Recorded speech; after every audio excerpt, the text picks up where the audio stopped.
We have been talking this month about tackling hard cultural moments with our kids.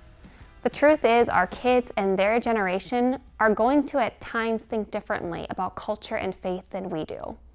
So we want to help you to come alongside them, to listen well, and to encourage your children to think about the world through a biblical lens. One of those major cultural moments that happened this year was the overturning of Roe v. Wade.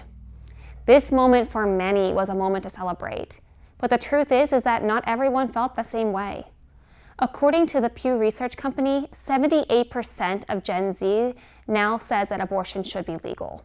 Now, most of the people in the 78% believe that there should still be restrictions, but maybe you've experienced this tension with your children. Gen Z is characterized as being very socially minded, and maybe you've noticed that social justice is incredibly important for your Gen Zer. Your child may have friends who have been impacted by the overturning of Roe v. Wade. Maybe your child is critical of the church and feels that it's been hypocritical in its pro-life stance. There are many who feel that the church cares about life of unborn babies, but then doesn't care about the life of the mother or the child when it's born.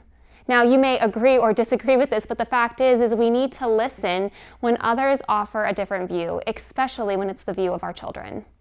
Abortion and the overturning of Roe v. Wade is one of those topics our culture is talking about right now. So that means that we as parents can't be silent either. So have age-appropriate conversations about this ruling, about the sanctity of life. Ask your child if they feel frustrations with the overturning of this law.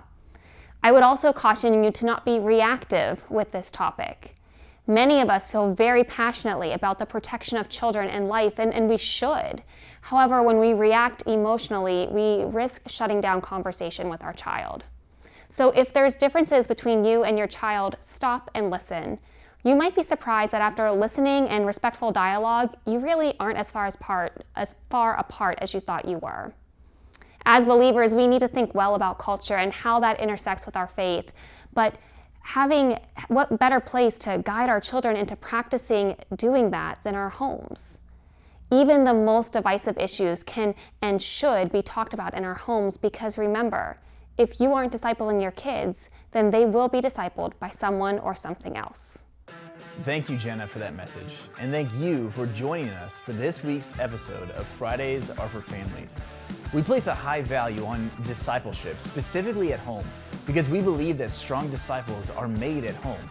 And that is why we have a heart to do what we can to empower and equip you to grow as a disciple of Jesus yourself and a disciple maker of your kid.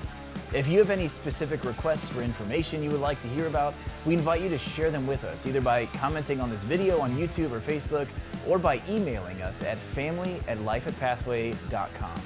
We look forward to seeing you next week.